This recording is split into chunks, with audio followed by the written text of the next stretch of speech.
Mon père est mort d'une crise cardiaque et m'a laissé 5 millions de dollars dans son testament en guise de dernier cadeau. Après une chirurgie longue et difficile, j'ai donné naissance à mon petit garçon, seul à l'hôpital. Le lendemain même, ma mère a fait irruption dans ma chambre d'hôpital avec des papiers légaux, en hurlant « Signe ces papiers et transfère-moi les 5 millions de dollars tout de suite ». Quand j'ai refusé, disant « C'est pour l'avenir de mon fils », elle m'a frappé violemment sur mes points de suture frais de césarienne, de toutes ses forces. J'ai hurlé de douleur alors que les points de suture commençaient à saigner à travers les bandages. Ma sœur, qui était venue avec elle, a ajouté « Signe juste et arrête d'être égoïste ». Mais ce qu'elle a fait ensuite à mon nouveau-né innocent était encore plus douloureux et dévastateur. Les lumières fluorescentes de ma chambre d'hôpital bourdonnaient leurs chansons monotones, alors que je berçais mon nouveau-né contre ma poitrine. 28 heures s'étaient écoulées depuis qu'il l'avait sorti de mon corps lors d'une césarienne d'urgence. Ses minuscules doigts s'enroulaient autour de mon pouce, tandis que des larmes coulaient sur mon visage. Pourtant, ce n'étaient pas des larmes de joie, c'étaient des larmes de deuil, d'épuisement, et d'une solitude qui me pénétrait jusqu'aux os. Mon père était mort 3 semaines avant ma date prévue d'accouchement. Une crise cardiaque massive l'avait emporté alors qu'il lisait le journal à sa table de cuisine. L'homme qui avait promis d'être en salle d'accouchement avec moi, qui avait passé des mois à construire une chambre de bébé dans sa chambre d'amis, qui me disait chaque jour que j'allais être une mère incroyable malgré le fait de faire cela seul était parti. Le père du bébé avait disparu au moment où je lui avais montré le test de grossesse positif. Alors, papa avait pris le relais sans hésitation. Il avait été mon roc, mon système de soutien, mon tout. Les funérailles ont eu lieu il y a 2 semaines. J'étais enceinte de 8 mois et demi, gonflée et en deuil, à peine capable de rester debout pendant le service. C'est à ce moment-là que l'avocat, Monsieur Gérald Hutchinson, m'a approché avec des documents qui m'ont donné le vertige. Papa avait mis à jour son testament 6 mois plus tôt. Il m'avait laissé 5 millions de dollars avec des instructions explicites. Cet argent était pour l'avenir de son petit-fils, pour son éducation, et pour lui donner les opportunités que papa n'avait jamais eues en grandissant pauvre dans le Kansas rural. Ma mère, Vivian, a reçu la maison et 2 millions de dollars. Ma sœur, Miranda, a obtenu 1 million. Les biens de papa étaient substantiels, il avait bâti une entreprise de construction prospère à partir de rien, travaillant 16 heures par jour pendant des décennies. Mais le visage de Vivian pendant cette lecture du testament est quelque chose que je n'oublierai jamais. Une rage pure, non diluée. Elle s'attendait à tout avoir. Elle avait déjà commencé à planifier des rénovations pour la maison, parlant d'acheter un appartement de vacances en Floride, et laissant entendre qu'elle ferait une croisière de luxe autour de la Méditerranée. Miranda était assise à côté d'elle, tout aussi furieuse.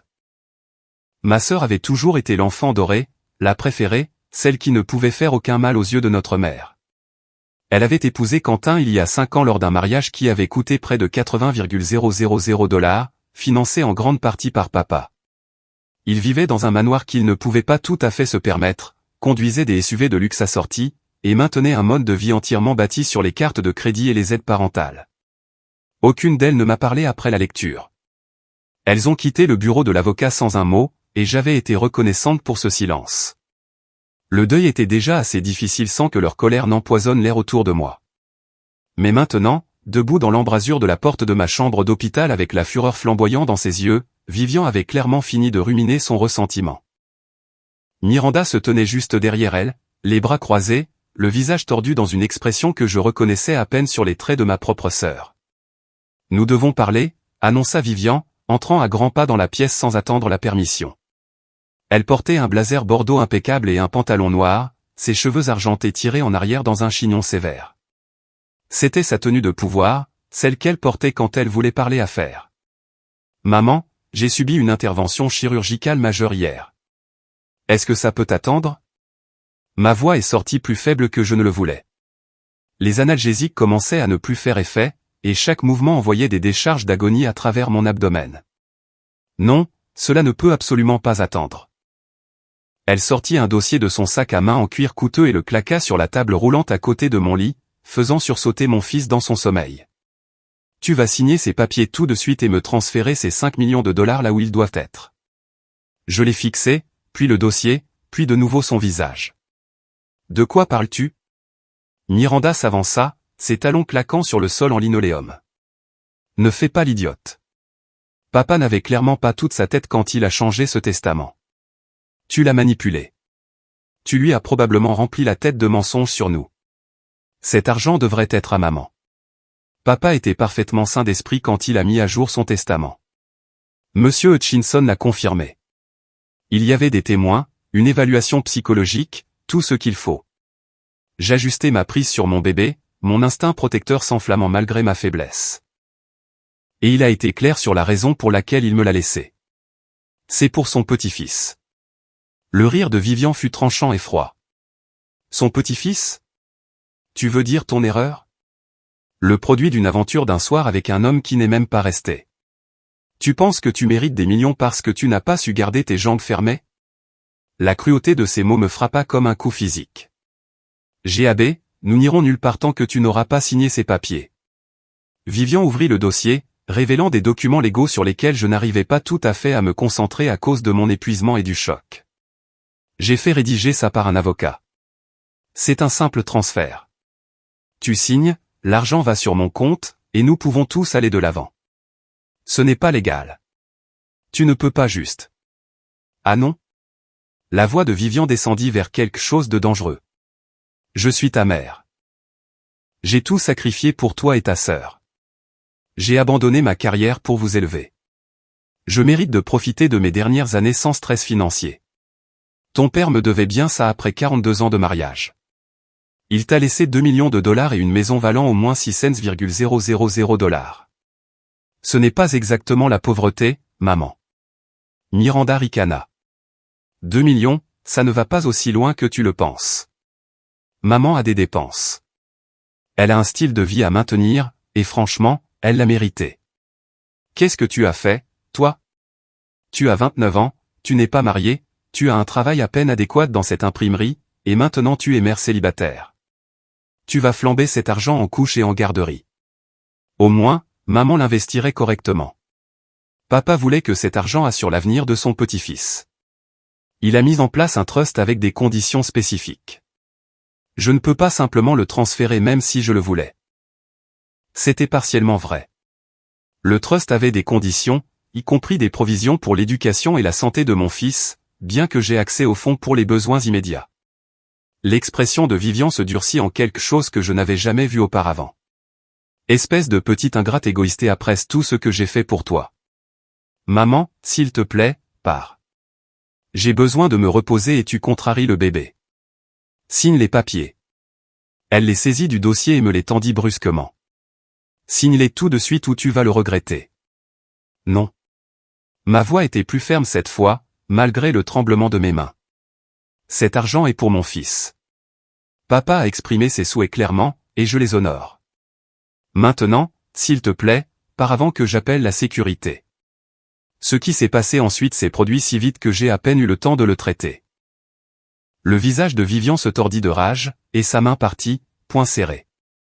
Elle me frappa directement dans l'abdomen, pile là où l'incision de la césarienne était encore maintenue par des agrafes et des points de suture frais. La douleur explosa à travers tout mon corps. J'ai hurlé, un son que je ne reconnaissais pas comme venant de ma propre gorge. Le bébé commença à pleurer, un gémissement perçant qui semblait lointain comparé à l'agonie irradiante de mon site chirurgical. J'ai baissé les yeux et j'ai vu du rouge fleurir à travers les bandages blancs, s'étendant comme une fleur grotesque sur ma blouse d'hôpital. Signe juste et arrête d'être égoïste. La voix de Miranda traversa le brouillard de douleur et de choc. Je pleurais, haletant, essayant d'atteindre le bouton d'appel tout en tenant toujours mon nourrisson hurlant. Éloignez-vous de nous. Sortez. Mais Miranda bougea avec une détermination terrifiante. Elle traversa la pièce vers le berceau où je prévoyais de mettre le bébé après notre moment peau à peau. Avant que je puisse comprendre son intention, elle arracha mon fils de mes bras, l'éloignant de force malgré mes tentatives pour le retenir. Qu'est-ce que tu fais? Rends-le-moi. J'essayai de me lever, mais la douleur me fit retomber sur le lit immédiatement. Miranda porta mon bébé en pleurs vers le berceau, mais elle ne le posa pas doucement. Au lieu de cela, elle ouvrit la fenêtre qui donnait sur le parking, 3 étages plus bas. Ma chambre d'hôpital était au 3e étage de la maternité. Signe les papiers ou je le lâche. Sa voix était étrangement calme. Le temps s'arrêta. Tout s'arrêta. Ma sœur, ma propre sœur, avec qui j'avais grandi, avec qui j'avais partagé une chambre pendant 18 ans, à qui j'avais confié mes secrets les plus profonds, tenait mon fils nouveau-né à moitié sorti par la fenêtre d'un hôpital. Miranda, s'il te plaît. S'il te plaît, ne fais pas ça. C'est juste un bébé. C'est ton neveu. Je ne pouvais pas bouger sans risquer de déchirer davantage mon incision.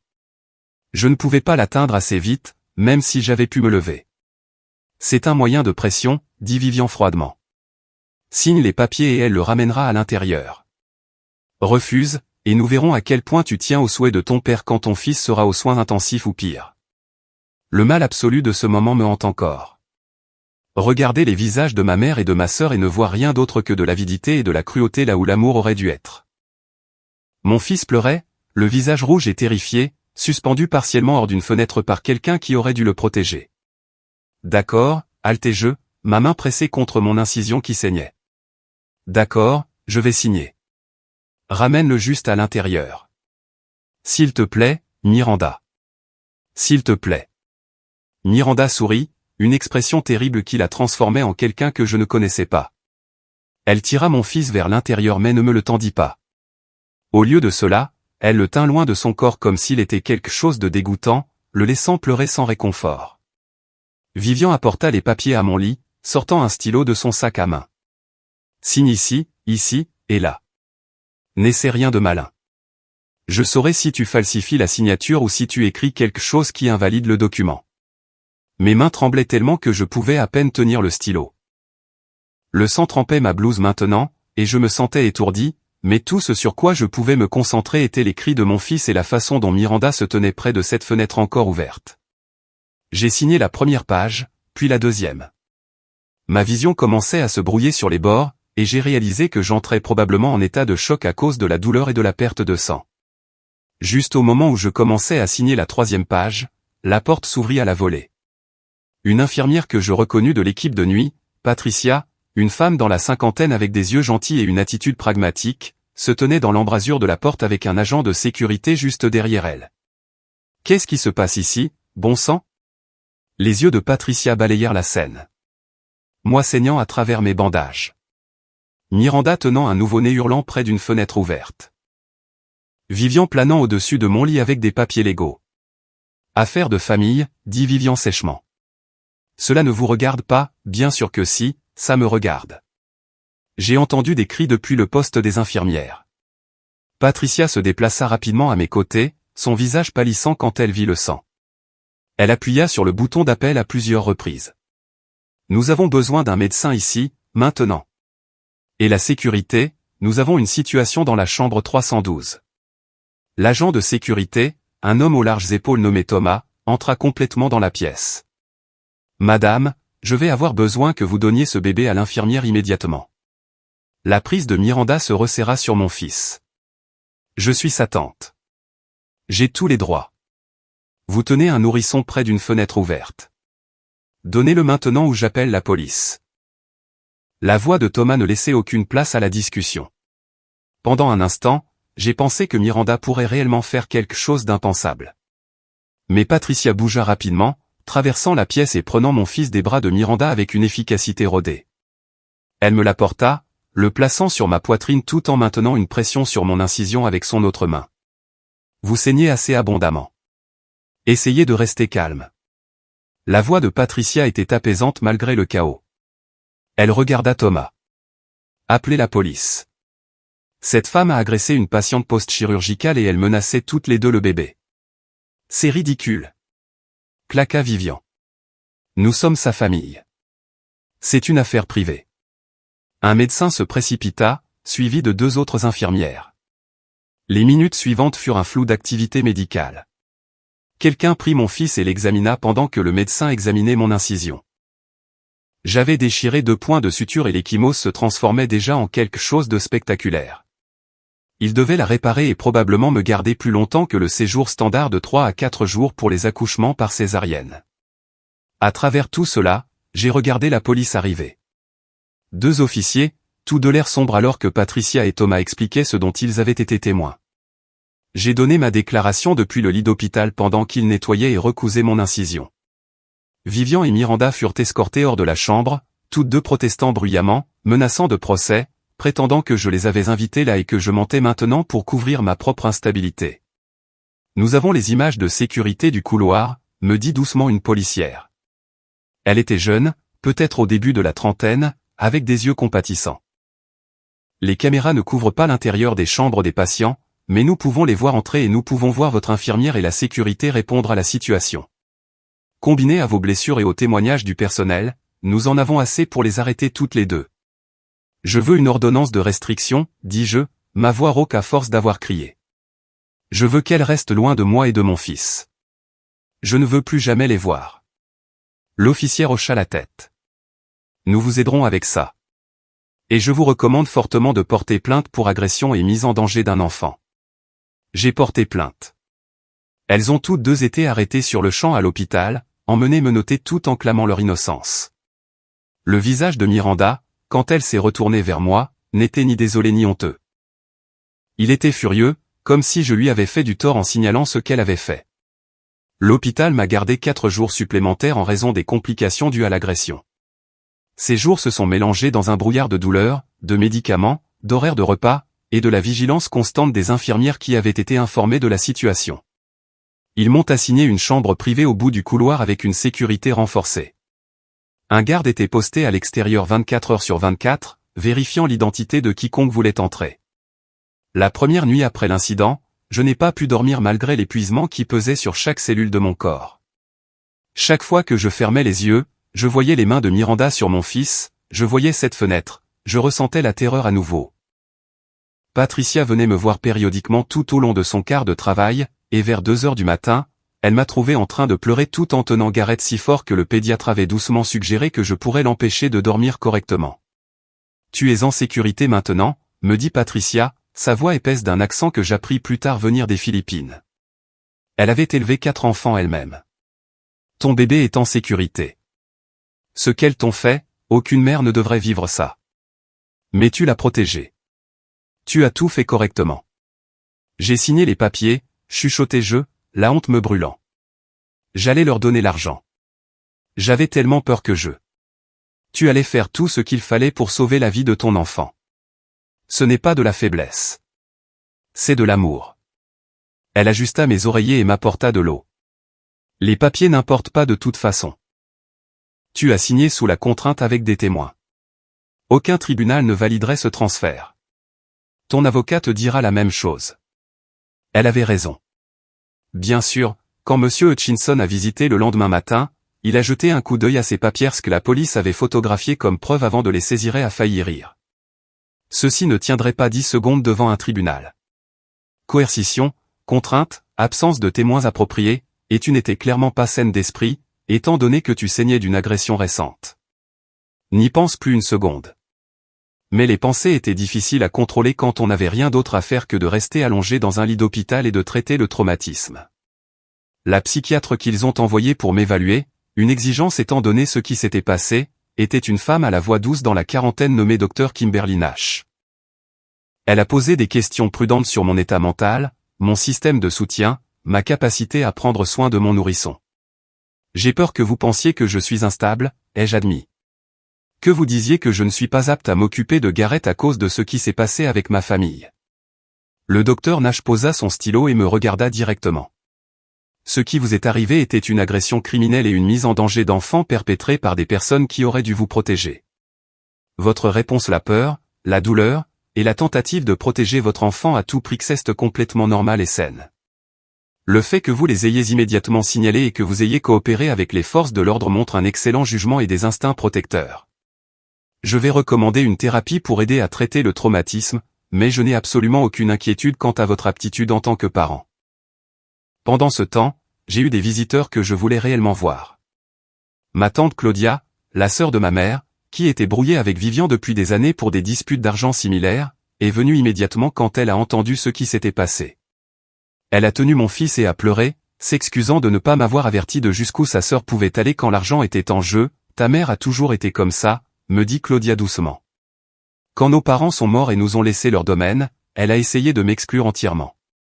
Elle disait que je ne méritais rien parce que j'avais divorcé et échoué mon mariage. J'ai dû engager des avocats et me battre pour ce qui était légitimement à moi. Je pensais qu'elle avait peut-être changé au fil des ans, mais une cupidité comme ça ne change pas. Elle ne fait qu'empirer. Claudia est devenue un pilier pendant mon rétablissement. Elle arrivait tous les matins avec du café décent d'une boutique en bas de la ruelle café de l'hôpital était terriblite restait jusqu'à la fin des heures de visite le soir. Elle m'aidait avec des tâches basiques qui étaient devenues des défis monumentaux, atteindre des objets sans tirer sur mon incision, ajuster les commandes du lit, organiser les fleurs et les cartes qui arrivaient de mes collègues de travail. Je vais être là pour toi, promit-elle le 3e jour. Quoi que tu aies besoin garde d'enfants, repas, quelqu'un à qui te plaindre à 3 heures du matin. Je suis ta personne maintenant. Toi et Gareth êtes ma famille. Vivian a cessé d'être ma sœur le jour où elle a choisi l'argent plutôt que la décence. Son soutien signifiait tout, mais l'isolement de ma mère et de ma sœur, des personnes que j'avais connues toute ma vie, créait un vide étrange. Je me retrouvais à les pleurer comme si elles étaient mortes, ce qui, d'une certaine manière, était le cas. La mère qui m'avait appris à faire du vélo, qui avait fait des costumes d'Halloween élaborés à la main, qui était restée éveillée toute la nuit quand j'avais une pneumonie à 12 ans, cette femme était partie. Si elle avait jamais vraiment existé. Miranda, qui avait été ma plus proche amie tout au long du lycée, avec qui j'avais partagé des secrets et des rêves, qui m'avait aidé à emménager dans mon premier appartement, elle était partie aussi, remplacée par quelqu'un capable d'utiliser un nourrisson comme levier dans une dispute d'argent. Le détective assigné à l'affaire, un homme marqué par le temps dans la cinquantaine nommé Robert Castellano, a visité le 4e jour.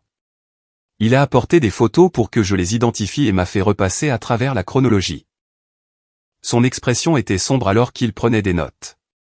Je fais ce travail depuis 23 ans, dit-il en fermant son carnet. J'ai vu beaucoup de disputes familiales tourner mal. Mais utiliser un nouveau-né comme moyen de pression, menacer de le lâcher d'une fenêtre est un genre de mal particulier. Vous avez fait la bonne chose en portant plainte. Les gens comme votre mère et votre sœur ne s'arrêtent pas. Ils escaladent. Si nous n'intervenons pas maintenant avec des conséquences sérieuses, la prochaine fois pourrait être pire. Il n'y aura pas de prochaine fois, dis-je fermement. J'obtiens des ordonnances de restriction. Elles ne s'approcheront plus jamais de nous. Bien. Intelligent. Il se leva pour partir, puis fit une pause. Pour ce que ça vaut, votre père serait fier de la façon dont vous avez géré ça. Je le connaissais un peu, en fait. Il a fait des travaux de construction sur ma maison il y a environ 8 ans. Un homme bon. Honnête. Il parlait de vous constamment, même à l'époque. Il disait que vous aviez plus d'intégrité dans votre petit doigt que la plupart des gens n'en ont dans tout leur corps. Après son départ, j'ai pleuré pendant 1 heure d'affilée. Le deuil de mon père mélangé à la rage envers ma mère et ma sœur, tout cela enchevêtré avec les hormones postpartum et la douleur physique. Les infirmières m'ont laissé pleurer, vérifiant périodiquement mais me donnant de l'espace pour assimiler tout ça. Monsieur Hutchinson, l'avocat de mon père, a visité lui aussi. Il était horrifié par ce qui s'était passé et a immédiatement commencé à travailler pour sécuriser le trust encore davantage. Il a ajouté des dispositions qui interdisaient explicitement à Vivian et Miranda tout accès aux réclamations sur les fonds, a documenté l'agression et la tentative de coercition, et a créé une structure blindée qui protégerait l'héritage de mon fils jusqu'à ses 25 ans. Mais au-delà des protections légales, il a passé des heures à m'aider à comprendre toute l'étendue de ce que mon père avait fait. Le trust n'était pas juste de l'argent dormant sur un compte. Papa avait mis en place des fonds d'éducation, des provisions pour la santé, et même une allocation pour moi afin de s'assurer que je puisse travailler moins et passer plus de temps avec Gareth pendant ses premières années si je le choisissais. Votre père a passé des mois à planifier cela, expliqua Monsieur Hutchinson, étalant des papiers sur la table roulante. Il a consulté des conseillers financiers, des spécialistes fiscaux, des experts en éducation. Il voulait s'assurer que cet argent améliorerait véritablement la vie de votre fils, et pas seulement rester là à accumuler la poussière. Il y a des provisions pour du tutorat privé si nécessaire, des activités extrascolaires, des programmes d'enrichissement d'été. Il a même mis de côté des fonds pour la thérapie, reconnaissant qu'être élevé par un parent seul pourrait présenter des défis uniques. Il a pensé à tout, chuchotai-je, passant mes doigts sur la signature de mon père sur document après document. Il vous aimait tous les deux immensément, et il était lucide sur la nature de votre mère. C'est pourquoi le trust est structuré de cette façon. Elle ne pouvait pas y toucher, même si elle vous avait convaincu de signer ces papiers. Tout nécessite mon approbation en tant que fiduciaire, et j'ai des instructions explicites pour refuser toute demande qui ne bénéficie pas directement à vous ou à Gareth. Le dernier jour à l'hôpital apporta un visiteur inattendu. Quentin, le mari de Miranda, apparut dans l'embrasure de la porte, l'air hagard et embarrassé. L'agent de sécurité l'avait clairement interrogé longuement avant de lui permettre d'entrer. « J'ai 5 minutes, dit-il, ne faisant pas un pas complet dans la pièce. Je voulais juste dire que je suis désolé. Je n'avais aucune idée de ce qu'elle prévoyait.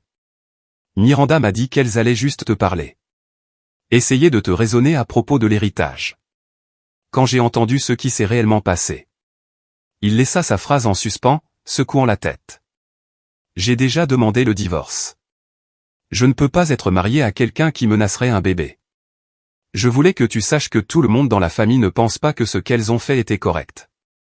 Merci de dire ça, réussis-je à dire. » Quentin avait toujours été assez décent, bien qu'un peu inconscient des tendances plus sombres de sa femme. « J'apprécie que tu sois venu. Pour ce que ça vaut, ton père avait raison de te laisser cet argent. Tu es une bonne personne. Tu l'utiliseras de la bonne manière. » Il partit rapidement après ça, mais ses mots apportèrent une petite mesure de réconfort. Au moins une personne de ce côté de ma vie reconnaissait la folie de ce qui s'était produit. Quand j'ai finalement quitté l'hôpital avec Gareth, Claudia nous a ramenés à la maison dans sa berline raisonnable. Elle était déjà allée à mon appartement et avait rempli le réfrigérateur, fait la lessive, nettoyé la salle de bain. Mon chez-moi était un modeste 2 pièces dans un quartier correct. Rien d'extraordinaire, mais c'était à moi. La chambre de bébé que mon père m'avait aidé à installer avant sa mort attendait exactement comme nous l'avions laissé. Des murs bleu pâle. Un berceau qu'il avait assemblé lui-même. Des étagères pleines de livres qu'il avait collectionnés pour son petit-fils. « Je vais rester ce soir », annonça Claudia, ne demandant pas, « Tu ne devrais pas être seule tout de suite. Je dormirai sur le canapé. » J'étais trop épuisé pour discuter. Cette première nuit à la maison fut brutale. Gareth se réveillait toutes les 2 heures. Mon incision palpitait malgré les médicaments, et chaque bruit me faisait sursauter, convaincu d'une manière ou d'une autre que Vivian ou Miranda avaient trouvé un moyen d'entrer. Claudia géra les peurs que je ne pouvais pas exprimer, vérifiant les verrous plusieurs fois, laissant les lumières allumées dans le couloir, s'asseyant avec moi pendant les tétées nocturnes quand le silence semblait trop lourd. « Votre père serait dévasté de savoir ce qu'elles ont fait, » dit M. Hutchinson, son visage âgé plissé d'une tristesse sincère. « Mais il serait fier de vous pour avoir protégé votre fils et honoré ses souhaits. Les procédures judiciaires ont pris des mois. Vivian a engagé un avocat coûteux et a essayé de tisser une histoire selon laquelle j'avais tout inventé, qu'elle était une mère inquiète essayant d'aider sa fille instable, que le personnel de l'hôpital avait mal compris une discussion familiale tendue. Mais les preuves étaient accablantes. Le témoignage du personnel hospitalier était cohérent et accablant. Les images de sécurité montraient leur entrée agressive dans ma chambre, et bien qu'elles ne montraient pas l'agression elle-même, mes blessures avaient été largement documentées par plusieurs professionnels médicaux qui ont confirmé que le traumatisme était récent et cohérent avec mon récit. L'audience préliminaire a eu lieu quand Gareth avait 6 semaines. J'ai dû y assister, j'ai dû m'asseoir dans une salle d'audience pendant que l'avocat de ma mère essayait de me peindre comme une fille manipulatrice qui avait monté mon père contre sa femme. Il a suggéré que j'avais isolé papa pendant ces dernières années, que je l'avais empoisonné contre Vivian, peut-être même contribué au stress qui avait causé sa crise cardiaque fatale. Être assise là à écouter ces accusations alors que mon incision cicatrisait encore et que mes hormones se régulaient encore était surréaliste. Monsieur Hutchinson a serré ma main quand j'ai commencé à trembler. La juge, une femme sévère dans la soixantaine nommée Margaret Holloway, a mis fin à cette ligne de questionnement rapidement. Maître, à moins que vous n'ayez des preuves réelles pour soutenir ces affirmations concernant le défunt, je vous suggère de vous concentrer sur les charges en cours, agression et mise en danger d'un enfant. La relation de la victime avec son père n'est pas en procès ici. L'avocat de Vivian changea de tactique, essayant de prétendre que l'agression était accidentelle, que Vivian avait gesticulé avec emphase et n'avait pas réalisé qu'elle avait établi un contact. Cela s'effondra lorsque le procureur présenta le témoignage de l'infirmière Claudia différente de ma tante qui décrivit la nature délibérée et brutale du coup. Puis vint le témoignage concernant Miranda et la fenêtre, qu'aucune manœuvre juridique ne pouvait justifier. Miranda a plaidé coupable de mise en danger d'un enfant en échange d'une peine plus légère. Son avocat a négocié un accord, 8 mois de prison de comté, 3 ans de probation, évaluation et traitements psychiatriques obligatoires, et une ordonnance de restriction permanente. La procureure n'était pas ravie mais l'a accepté pour éviter l'incertitude d'un procès. J'avais des sentiments mitigés à propos de son accord de plaidoyer. Une partie de moi voulait qu'elle se batte pour que je puisse regarder un jury la condamner, mais une autre partie était soulagée de ne pas passer plus de temps dans les tribunaux, de ne pas voir l'expérience de mort imminente de mon fils nouveau-né disséqué devant des étrangers et les médias. Parce que les médias avaient eu vent de l'histoire. Une grand-mère agresse une nouvelle mère dans une dispute d'héritage à l'hôpital, faisait des titres captivants. Les chaînes d'information locales ont diffusé des segments. Les forums en ligne débattaient pour savoir si j'aurais dû simplement leur donner l'argent pour maintenir la paix. Lire ces commentaires de gens qui ne savaient rien de la situation, pesant le pour et le contre avec leur jugement, a appris à rester complètement à l'écart des réseaux sociaux. Elle a purgé 8 mois dans la prison du comté et 3 ans de probation. Elle a perdu son emploi, et Quentin a divorcé 6 mois après le début de sa peine. Apparemment, menacer un nourrisson ne correspondait pas à ses valeurs, bien que je soupçonne que les factures juridiques et les retombées sociales y étaient pour beaucoup. Grâce aux mises à jour réticentes de Claudia, elle maintenait quelques liens distants avec des gens qui connaissaient Miranda. J'ai appris que la vie de ma sœur s'était complètement effondrée. Elle travaillait dans le marketing pour une entreprise régionale de soins de santé, un poste décent qu'elle occupait depuis 4 ans. Ils ont mis fin à son emploi immédiatement après la condamnation. Ses amis, le couple avec lequel elle et Quentin socialisaient, ont disparu. Elle a déménagé dans un petit appartement dans un quartier moins désirable de la ville et a pris un travail de saisie de données au salaire minimum. Elle raconte aux gens que tu as menti sur tout, rapporta Claudia lors d'une de ses visites hebdomadaires. Gareth avait 3 mois à l'époque, commençant à sourire et à faire des gazouillis. Elle prétend que le personnel de l'hôpital a comploté avec toi parce qu'il n'aimait pas son attitude ou quelque chose comme ça. Elle a complètement réécrit l'histoire dans sa tête. Est-ce qu'elle demande des nouvelles de Gareth? Je n'étais pas sûr pourquoi je demandais. Peut-être qu'une partie de moi espérait encore des remords, une reconnaissance de ce qu'elle avait fait. Non, dit Claudia doucement. Elle ne parle que de l'injustice de sa peine et de combien d'argent elle a perdu. Je ne pense pas qu'elle le voie comme une personne. Il n'était qu'un levier pour elle, juste un moyen pour arriver à une fin. Cela fit plus mal que ça n'aurait dû. J'avais imaginé Miranda comme une tante pour mon fils, imaginé des fêtes d'anniversaire et des vacances avec des cousins éventuellement. Ces fantasmes mouraient difficilement même après tout. Vivian a combattu les charges jusqu'au procès. J'ai dû témoigner, j'ai dû revivre cette horrible journée devant une salle d'audience pleine d'étrangers. Mais le jury a délibéré pendant moins de 3 heures avant de la déclarer coupable d'agression et de tentative de coercition. Elle a été condamnée à 2 ans de prison, qu'elle a purgé dans un établissement à sécurité minimale à environ 150 km de là. Le procès a duré 4 jours et a été l'expérience la plus émotionnellement épuisante de ma vie en dehors de l'accouchement. L'avocat de la défense de Vivian, un homme mielleux en costume coûteux nommé Harold Preston, a essayé toutes les tactiques imaginables. Il a fait venir des témoins de moralité qui ont témoigné de quelle mère et grand-mère dévouée Vivian avait été pour les beaux enfants de Miranda issus du premier mariage de Quentin. Il a produit des photos de réunions de famille montrant des moments heureux, suggérant que j'exagérais notre conflit. Mais l'accusation, menée par une adjointe au procureur perspicace nommée Angela Brox, a systématiquement démantelé chaque défense. Elle a guidé le jury à travers mes dossiers médicaux, a fait venir le personnel de l'hôpital un par un, a diffusé l'appel au 911 de l'infirmière Patricia quand elle avait réalisé que quelque chose n'allait terriblement pas dans ma chambre. Le moment le plus dévastateur est venu quand Angela m'a demandé de décrire la relation de mon père avec Vivian dans les années précédant sa mort. J'ai essayé d'éviter de dénigrer ma mère, mais sous serment et pressé d'être honnête, la vérité est sortie. Il n'était pas heureux, ai-je dit doucement. Papa travaillait constamment, en partie parce que l'entreprise l'exigeait, mais en partie pour éviter d'être à la maison. Maman dépensait l'argent plus vite qu'il ne pouvait le gagner, même s'il en gagnait beaucoup. Elle voulait des chaussettes articles de luxe, des voyages coûteux, des symboles de statut. Ils voulaient économiser pour bâtir quelque chose de durable. Ils y pensaient constamment ces 5 dernières années. Votre père a-t-il déjà discuté de son testament avec vous? Demanda Angela. Il m'a dit qu'il le mettait à jour. Il a dit qu'il voulait s'assurer que son petit-fils aurait des opportunités qu'il n'avait jamais eues. Il a grandi pauvre, a payé ses études au collège communautaire tout en travaillant à temps plein dans la construction. L'éducation signifiait tout pour lui. Il voulait que Gareth aille dans les meilleures écoles, qu'il ne s'inquiète jamais des prêts étudiants, qu'il ait le choix. Et que pensait-il du fait de laisser à votre mère 2 millions de dollars plus la maison? Il a dit que c'était plus que généreux, qu'elle pourrait vivre confortablement pour le reste de sa vie si elle gérait cela de manière responsable. J'ai regardé Vivian à ce moment-là, assise à la table de la défense dans une robe conservatrice que son avocat avait probablement choisie. Il m'a dit qu'il l'aimait mais qu'il ne faisait pas confiance à son jugement avec de grosses sommes d'argent. C'est pourquoi il a structuré sa succession de la façon dont il l'a fait. Le visage de Vivian était devenu rouge de rage, mais son avocat la garda silencieuse. Ce témoignage, combiné à tout le reste, c'est là son sort. Quand le verdict de culpabilité est tombé, Vivian m'a hurlé dessus à travers la salle d'audience. « Tu as détruit cette famille. Ton père aurait honte de ce que tu es devenu.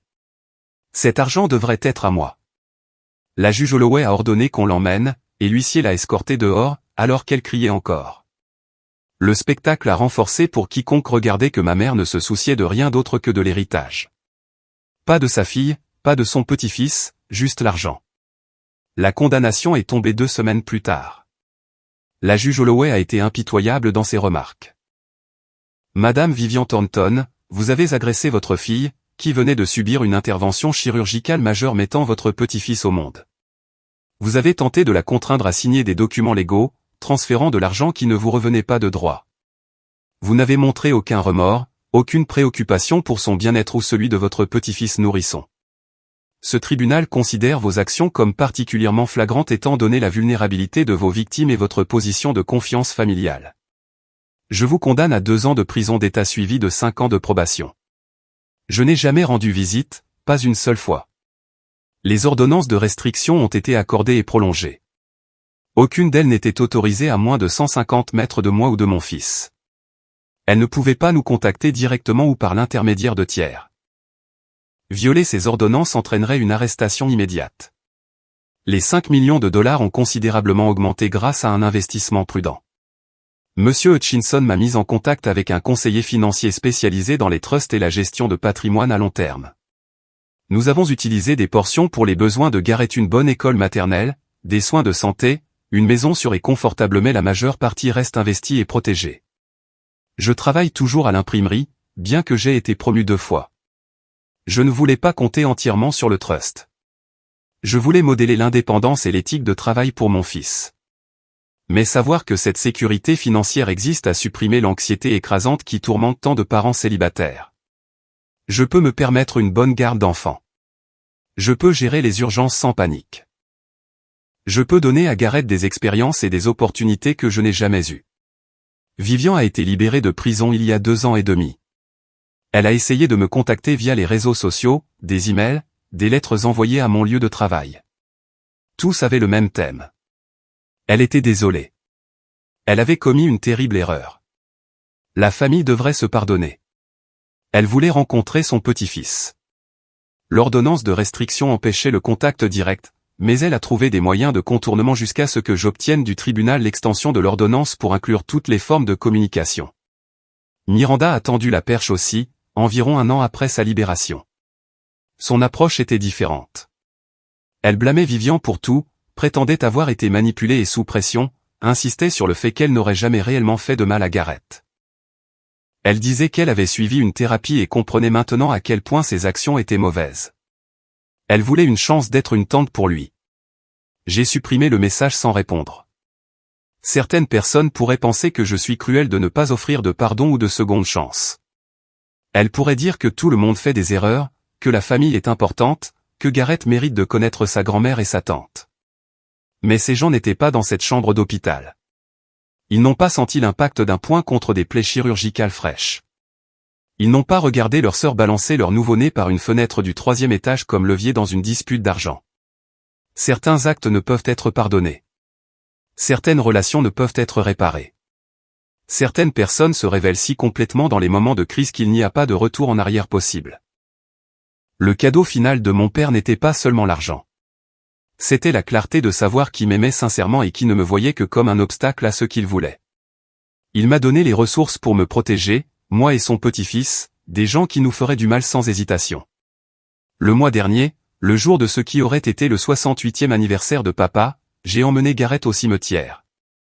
Nous avons apporté des fleurs et nous nous sommes assis sur l'herbe à côté de la pierre tombale. J'ai raconté à Garrett des histoires sur son papy, comment il construisait des choses de ses mains, Comment il pouvait réparer tout ce qui était cassé, comment il tenait toujours ses promesses. Est-ce que papy m'aimait même s'il ne m'a jamais rencontré, demanda Gareth, arrangeant des pissenlits qu'il avait cueillis sur la plaque funéraire. Il t'aimait plus que tout au monde, lui dis-je sincèrement. Tout ce qu'il a fait était pour s'assurer que tu ailles bien.